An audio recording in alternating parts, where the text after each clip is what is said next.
Hey, hi and hello, I'm Angry Gorilla and welcome back to the PokeMMO server. New players, old players, veterans, or whatever stage you are in, I just want to take this opportunity to showcase one of my favourite spots in the Kanto region. Now, I've talked about Diglett Cave and Route 24 in previous videos, but this one is seriously good. I'm talking about the stretch of road that is just north of One Island's PC, and that is Kindle Road. Some players may just absolutely whizzed through here and didn't think much of the popularity or number of players just chilling in Kindle. Other players already know where I'm going with this. But in my opinion, I would say Kindle Road would be a top 3 Kanto location and arguably definitely a top 10 in PokeMMO as a whole for so many factors. Let's start off by saying that Kindle Road is north of One Island's PC, so you will need HM Surf on one of your Pokemon or the Surf Ocarina in order to get there. But even just before that, you'll need to be able to get access to the Sevi Islands, which is as early as when you get the 7th gym from Blaine on Cinnabar Island. The basic makeup of the route is as follows: a small bit of water followed by a stretch of road with 3 patches of grass for single encountering or hoarding, followed by another stretch of water that leads on to Mount Ember. A total of 12 trainer battles can happen here, 4 when surfing, 8 on land, and one of these battles is even a double battle. This also where you have the Ember Spa, which is a spot where you can replenish your Pokemon's HP and PP, or even get the HM Rock Smash if you haven't got that already. Now that that's covered and you can get here, let's look at the encounters. I'm going to go through a process and progress through these in which I think is least beneficial to most beneficial, and Pokemon that you should look into when you're here in Kindle Road. We can start off by talking about Psyduck. It is an uncommon chance to encounter, holds no items, but does have a great looking shiny. Next we can talk about Slowpoke.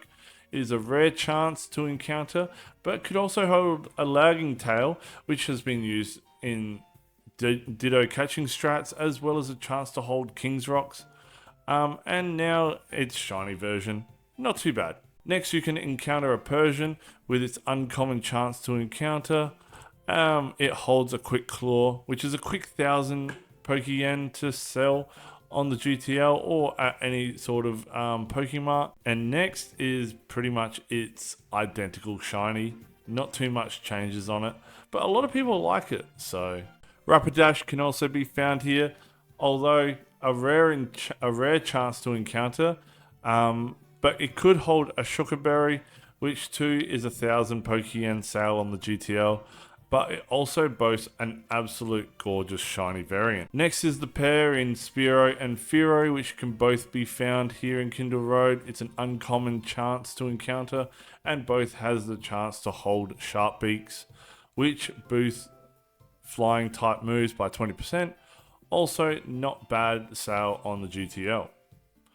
But then again, their shiny variants look like the printer ran out of ink. Now we get to Geodude, which not only can be a single encounter in grass, but can be found in rocks by rock smashing them. But in grass, Geodude is a uncommon encounter and has the chance to hold Everstones or Hardstones. Hardstones are similar to Sharp Beaks, increase rock type moves by 20%.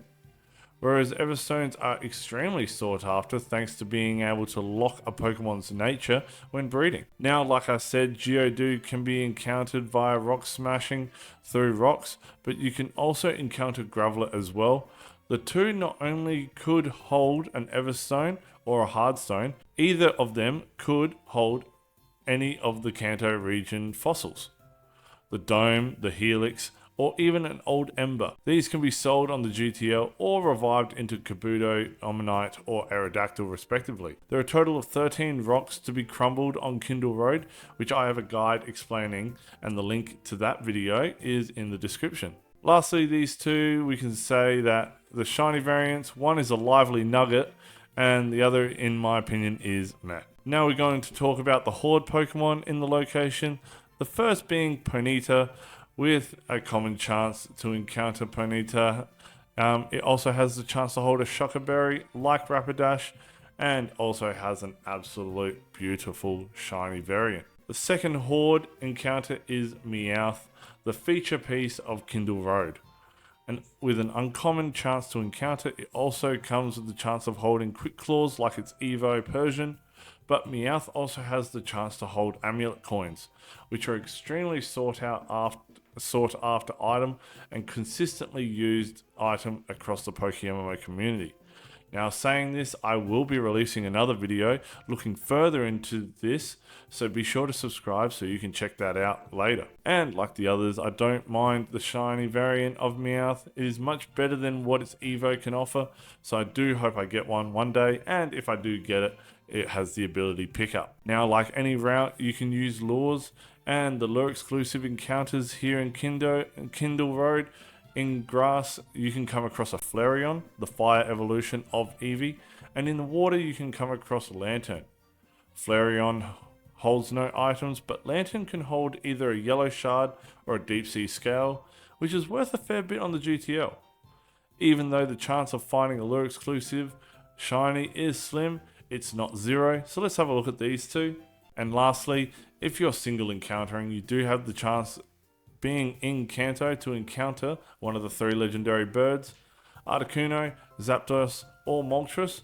Depending on the month, the odds are high, but good to get. And now let's look at the shiny variant, cause, well, one can dream, can't they? Now that all the encounters are sorted and explained, one thing I will say is a Sweet Scent Mon like Raichu and a Frisk Thief Mon like Bayonet are an absolute necessity here for the Pokemon and item I mentioned earlier. So lastly, I do think Kindle Road is a top 3 Kanto location and definitely a top 10 PokeMMO location.